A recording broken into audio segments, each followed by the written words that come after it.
It's a collaborative effort between educators in the formal sector, but also whaiwhiao and whaletua who are doing more than just spiritual service. They're contributing to the education of our young ones, right? And I think that's what we really wanted to highlight with the whole holistic learning. We want to acknowledge that it's not just academic learning that is important, but it's, the kids understanding. As a Samoan, e loe tamaititi lana tū, lana savali, lana tautala. As a Samoan that is educated overseas and then you come back and then God calls you back to be permanent here, it challenges you to assess that individualism that you grow up with in these schooling modes, but also to kind of surrender to what he's doing in Samoa. It's a different reality here. In order to reach the people that you want to be serving, you need to be in that community. You need to listen.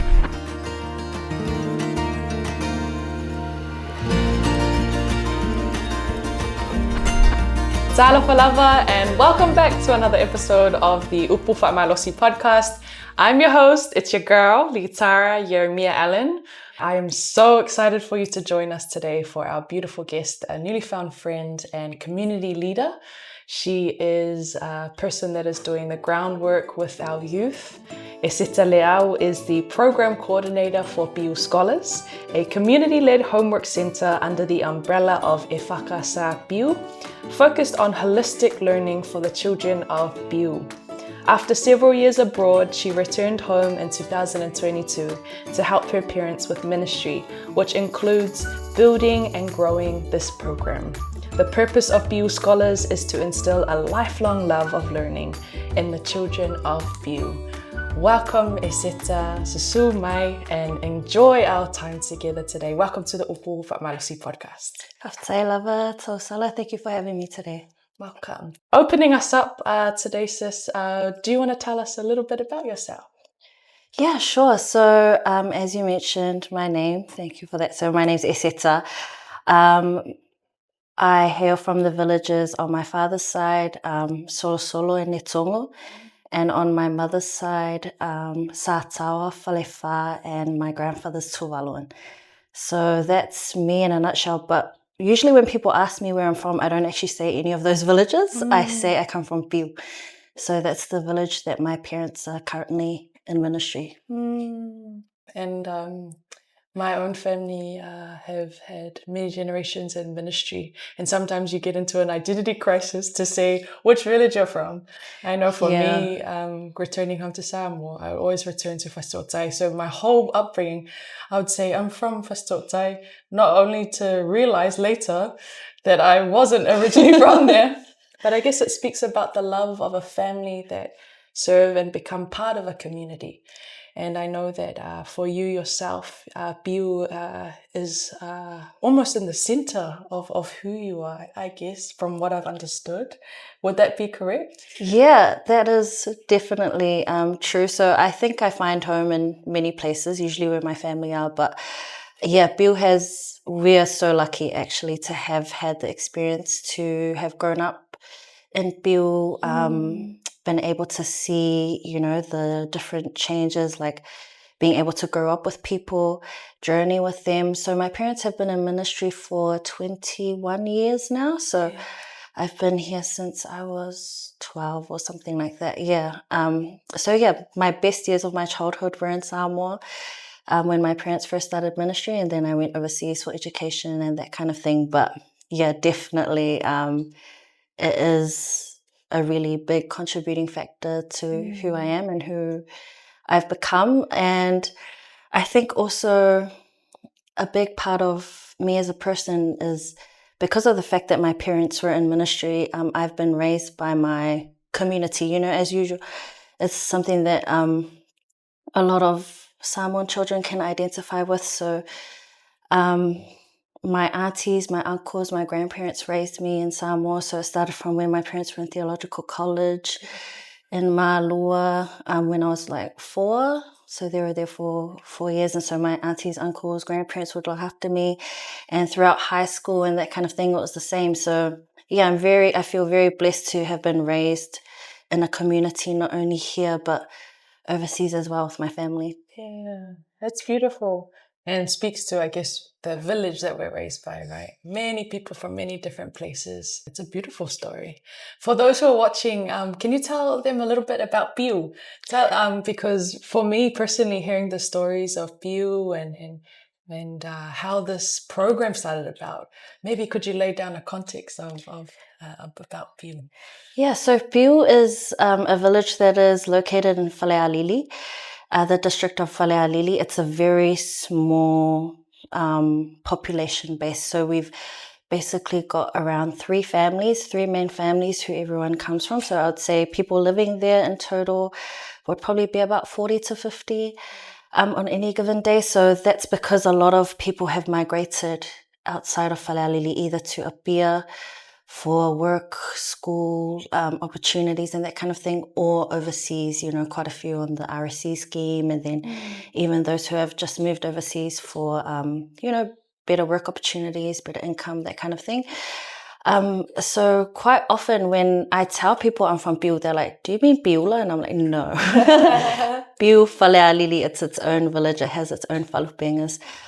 So Piu is actually, it's a small village in terms of population base. Not a lot of people know about it, but we're very rich in resources. So lots of land, lots of fertile land. And it is raining every other day in Kua. So it's very green. So if anyone would like to come by, my dad always invites everyone, and I would also like to do the same. Extend the invitation if anyone's ever out, Falealili ways, and there's a little signpost that says Piu. You just come through, and then you turn right where there's like a little mangakolu, and that's our village. So just come through. We'll be happy to have you. Very fertile. A lot of waterfalls as well. So we take the guests or whoever come over to swim as well. So very lucky to have grown up there, and it's honestly one of the most beautiful places in the world. Yeah. Well, as a person from Falealili as well, I'd be biased to say it's beautiful. Thank you so much for sharing that about Piu. And I guess it brings to my next question. A little bit in your bio, we speak about this group called Piu Scholars. First of all, what a name! Yeah. What a statement. Can you tell us a little bit about Piu Scholars? What is this about, and what is it? So Piu Scholars is a homework center that we run in Piu Falealili. So we try to run it from Mondays to Thursdays. It's to help the kids with homework, but it's also, we're really trying to raise numeracy and literacy, like their skill levels in those areas, as well as try and broaden their horizons with digital skills and that kind of thing. But actually, Piu Scholars, it's the concept itself, the name is new, but the concept is not. So it's been around for a very long time. My parents, when they first started ministry, they saw the need with the numeracy and the literacy rates, but especially literacy in terms of reading, in our own ngangana, Samoa, as well as English. So every Sundays, and up until now, we still have Whaitaonga Tuspaia on Sundays. And so it started off with little programs like that. So it was like the Sunday reading sessions, Whaitaonga Tuspaia, questioning kids, based on what age they were, like just trying to figure out whether they understood the text, that kind of thing. And then it would branch out to other things like homework center, like, them coming and asking questions if they didn't understand the concepts. And then it moved into, so one of our ladies in the village, she's a teacher, and so she used to run like a reading program as well. And then it moved into a breakfast program and a lunch program. So I think there's just been all of these things where, like, if we've seen a need arise, being able to address it in different ways. And so all of those little programs throughout the years have become what we've now termed as Piu Scholars. And I love how you acknowledge it's not a new thing, right? Because we think about Sunday school, and especially within the Ifakasa environment, but also to all churches. Often, our formal education is not just with our schooling in primary and in secondary. It's in our Sunday schools. I know for me, the first time I learned my ngana Samoa was Faitaupi, and I learned that under Faletua Mataina Rupena, Anatu Rupena, and in my Aonga Mata, right? So right from a young age, it's a collaborative effort between educators in the formal sector, but also whaiwhiao and whaletua who are doing more than just spiritual service. They're contributing to the education of our young ones, right? And I guess it's taking my hat off to all the families out there collaborating together to look after our kids, to continue that learning. And I guess you are a product of that environment also. So it speaks to this giving back, right? We come from these places to then come back and serve the young ones who are upcoming. So yeah, you've spoken a little bit to us about what Piu Scholars is and what it's about. Do you have any kind of success stories? Well, maybe success is a loaded term. Maybe any stories that have impacted you about seeing growth from certain kids, or seeing their development. I remember when we caught up last week, we were talking about how do you measure a seed when we're working in these environments with young people.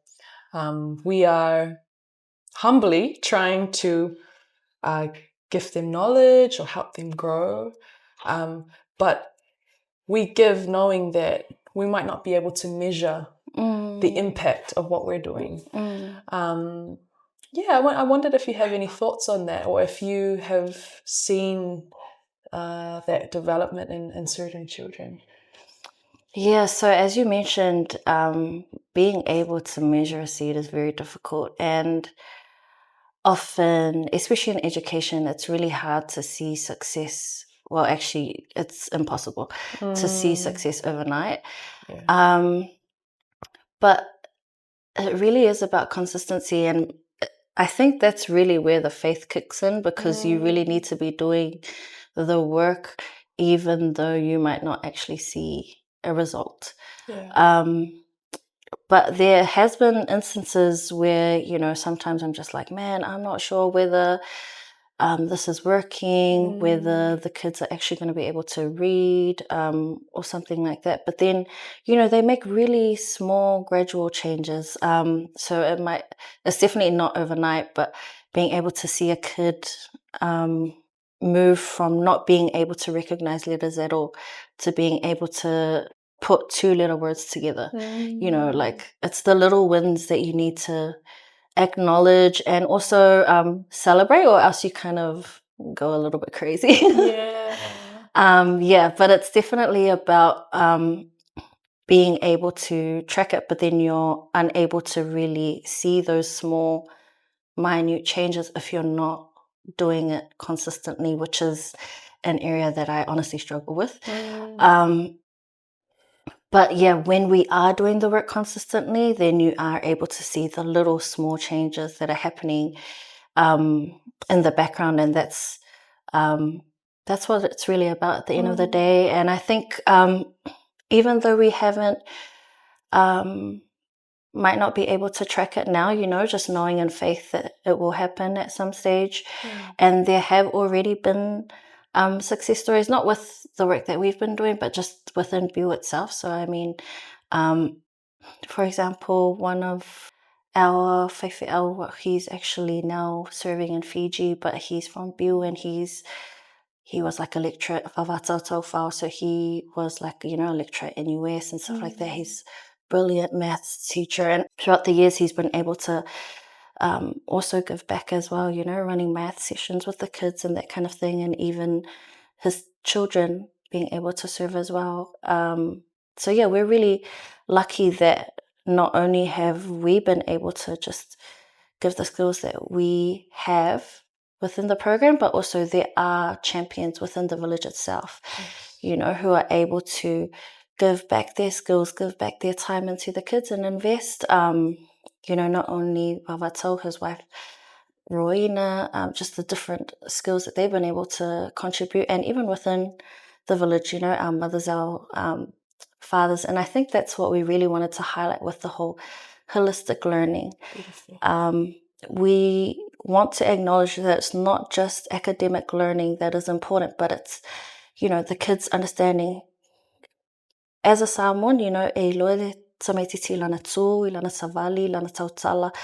So you're always learning in every single context. So it's about being able to acknowledge your parents, maybe they're really good at te maumanga, you need to learn from them too, your mother might be good at sewing or whatever it is, all those types of knowledge are important. And it's that's what we also try to bring into the program, is acknowledging academic knowledge is important, but then also, when you're out there in the real world, life skills, are really important as well. So it's kind of a bit of a juggling act trying to bring that all together. But one thing that we've really prioritized is the numeracy and the literacy rates at this point, and then trying to build the program around the other types of learning as well. And I love what you said about the whole idea of learning skills. I remember when we were when we were speaking the other day about this idea of when we go to uni and we set out to attain this certain degree, and both of us were reflecting on, okay, we have a certain degree, but was it necessarily about what we studied? Sometimes that's very important.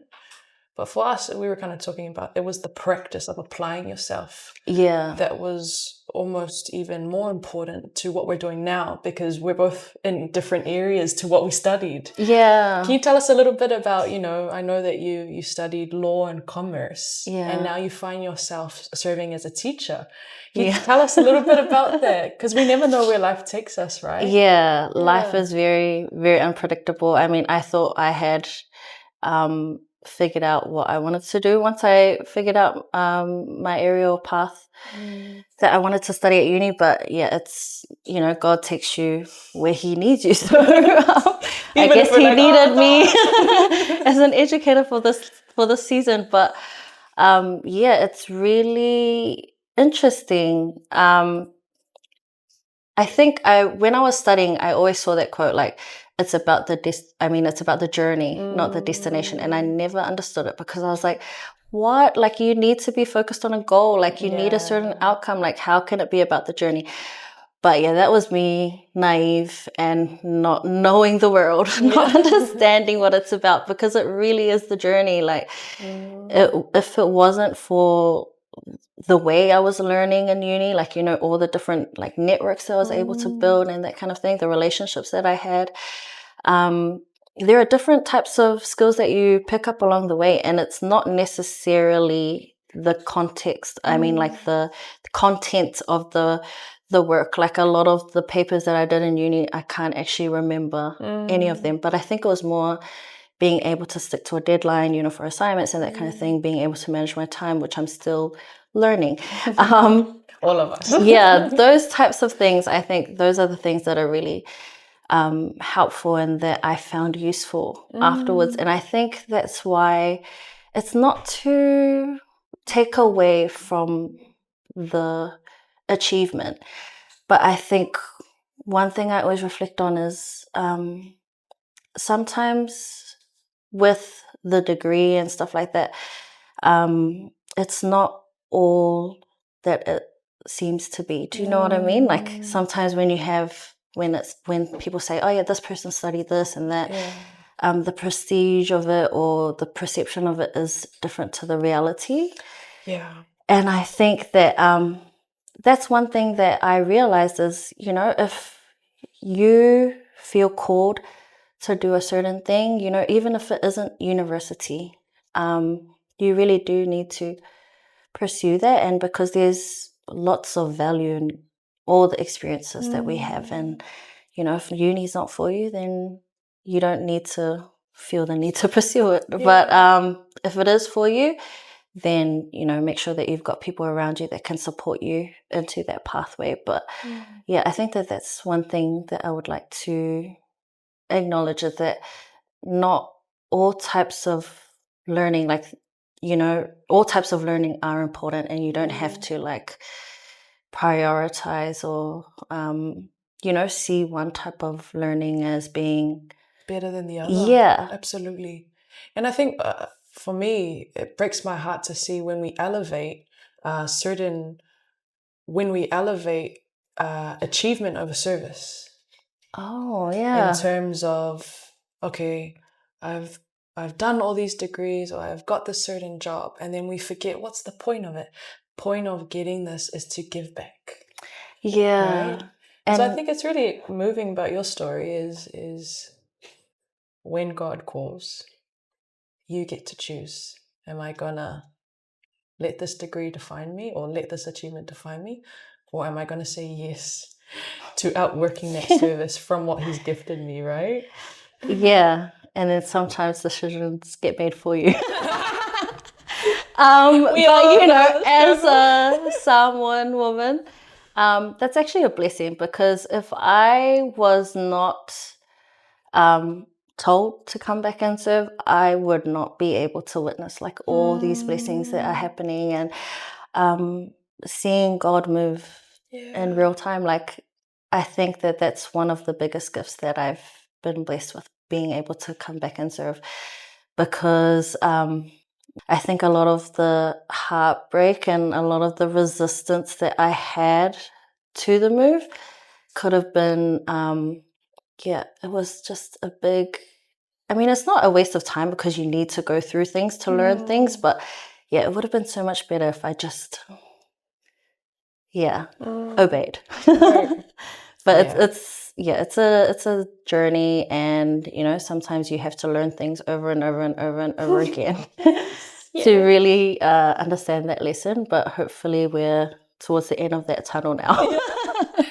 No, it's a process, right? We're only human. And I think the scripture that comes to mind with this is Romans 8:28. He'll make everything work together for your good. And I think sometimes we put so much pressure on my decision. Yeah. And that we forget that in due time, it's going to work out no matter what you choose. Yeah. Right? Yeah. And I think it was also that because I was, going to school in New Zealand, educated there for university, working there, a lot of the times the individual mindset, was really loud. So it was why are you going? What are your dreams? What do you want to achieve? And that kind of thing. But coming home, I realized that, sometimes you just need to let go and surrender those ideas or those perceptions, or what dreams look like, because God did not make you Samoan for no reason. Do you know what I mean?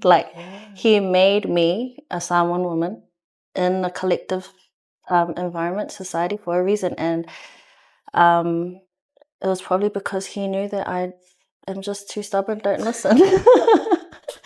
But those are honestly, that was just the biggest blessing, being able to come back and serve and see the different things that are happening and the way that He shows up. I wouldn't have been able to get that in a normal 9-to-5 career. Yeah, absolutely. So much gold in these topics. And I think the biggest thing that I'm thinking about is our communities overseas. Both of us have spent time in Rewa, back in New Zealand. Rewa hard, always.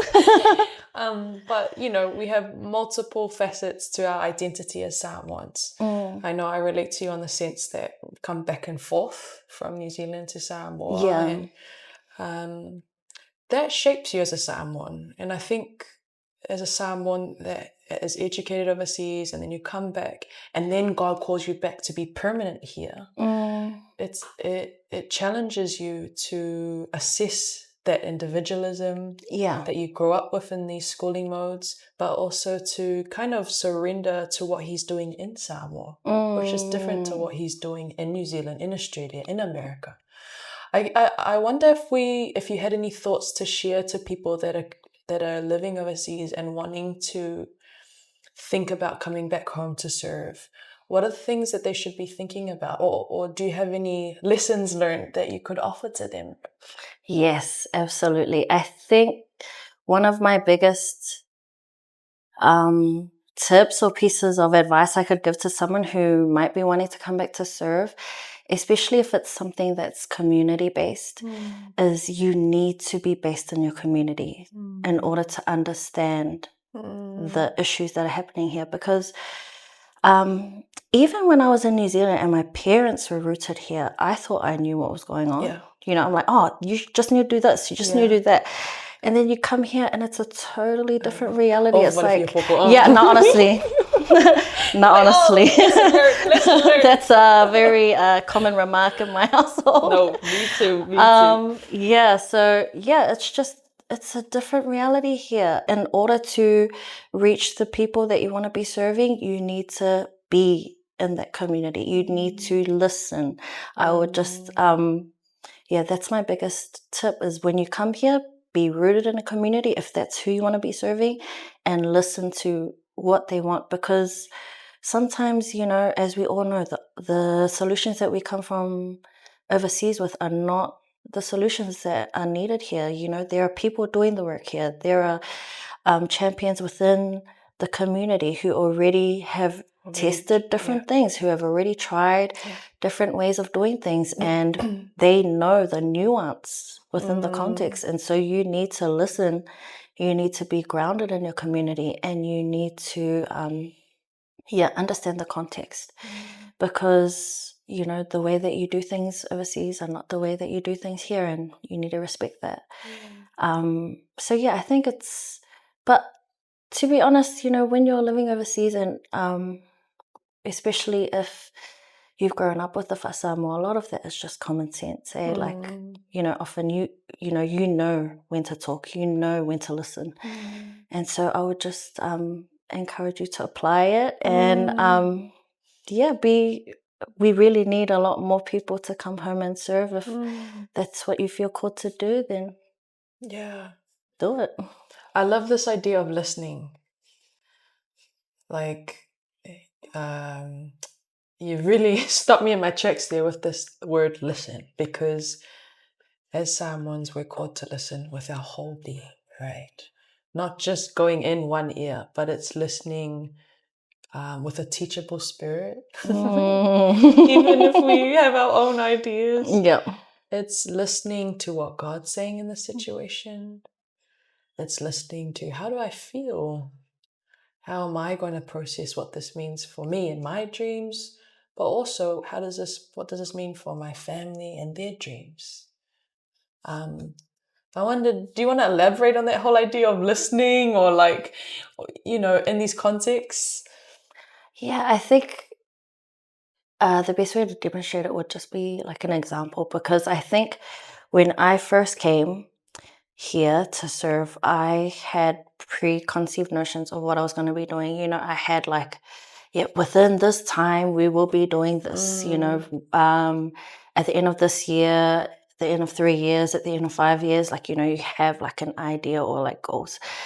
But sometimes it just doesn't work because you are not familiar enough with the context. You do not actually know, because, you know, the issue has been an issue for a long time because it's complex, not because it's easy to solve. And so you need to understand that there are so many different factors that play into, I mean, I'm specifically talking about the issue of education in relation to numeracy and literacy rates. You know, it's a big, complex issue. There's a reason why we've been challenged with this for quite some time.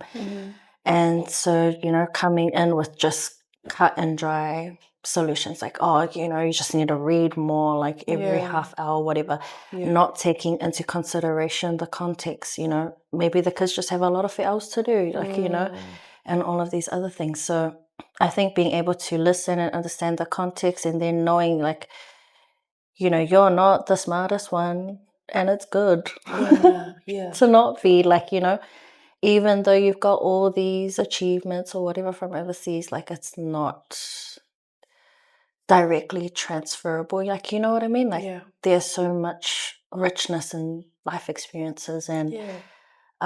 lived experience that you need to learn from and listen to and acknowledge and appreciate. Yeah.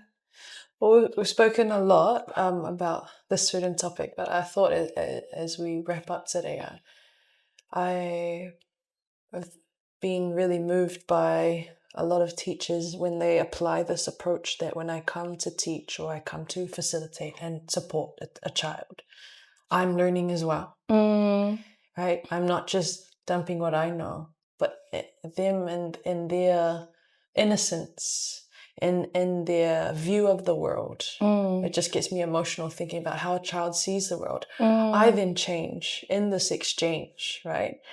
I wonder as we wrap up, has there been anything that you've learned or you've been gifted in this process of looking after our young ones and teaching or supporting them? Yeah, I think I've been gifted in so many different ways. Yeah.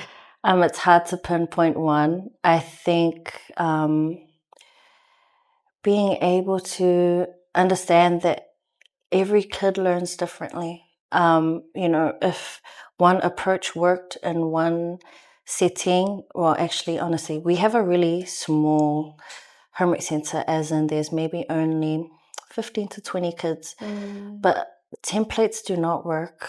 You have to customize it to the way that each kid responds. And some of our kids, especially our boys, they're really active. Like, it's really hard to get them to concentrate for longer than, 10 minutes. Yeah. And so, like, being able to incorporate, like, physical movement and that kind of thing as well. Like, yeah, so I think I've been gifted a lot with being able to, see the different ways that they learn. And also, I don't know, just everything feels like a gift. Yeah. The way that they learn, the way that they interact, and also the way that they think. It's usually really surprising sometimes. Like, there might be a comment that I said, like, last week, that they may come back with, and I just said it offhand, but they came back with it, and I'm like, oh wow, like, they were actually paying attention to what was going on. Or even if sometimes it feels like the content is boring, but they still keep coming back and they're excited to be there. So yeah, I think it's just a gift of, as you said, like, seeing life through their eyes, seeing the relationships that they start to build, and also, like, just excitement, like, their excitement is so contagious and their joy. And so, yeah, even though the work can be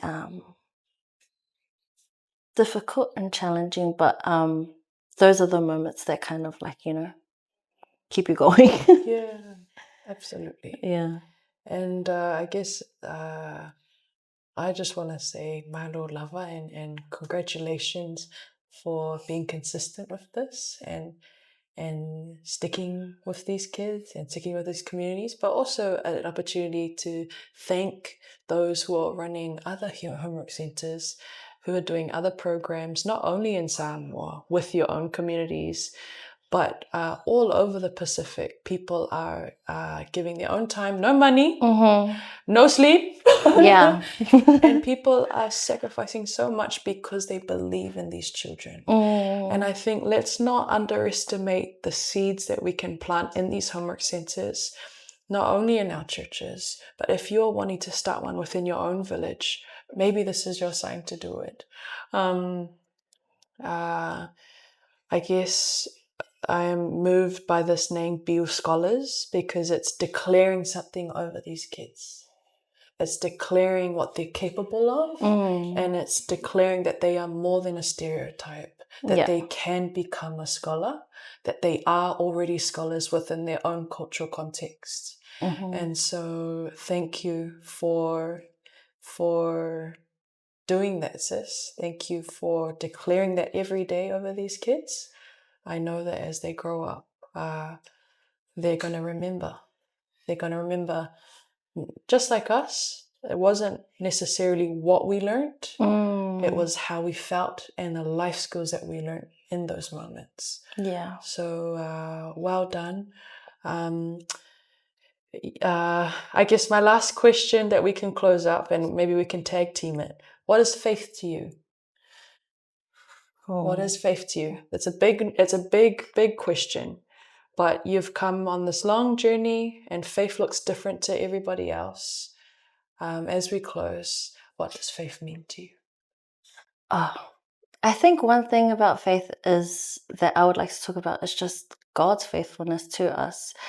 I mean, there have been so many times in my journey where I have not been consistent. I've not been walking with Him. I've not been, I've just turned away but yet He still shows up.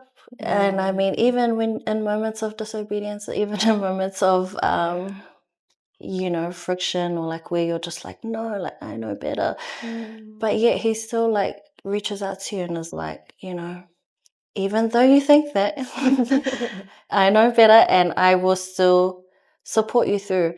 And so, I think being able to experience His faithfulness has been the biggest blessing in my life. And even in moments where my faith falls short, He is faithful. And so, I'd just really like to acknowledge that and share that. Yeah. Well, Eseta, it's been a joy to have you on this podcast today. Thank you. You have blessed us so much, and I know there are going to be so many people impacted by your story, by the story of Piu, and those who are faithfully serving in all these different community initiatives. As always, we want to thank our sponsors. They're doing some amazing work in the communities, funding projects that are grassroots-led. They are the heroes of this podcast, behind the scenes, supporting us. Thank you, Australian High Commission, for your belief in us. We also want to thank our family and our support team over at Samoa Tourism Authority. Thank you for our beautiful trees and all of your love and support of this vision with this project. We also want to thank our amazing family over at Onomea Productions as well as Jandal Media. So thank you for joining us. God bless you. God bless your family, your mum and dad as they continue to serve in Piu, and also all those who continue to serve our many communities all over the Pacific. Thank you so much, sis. Thank you for having me. You're welcome. Thanks for joining us, and we'll see you on the next episode.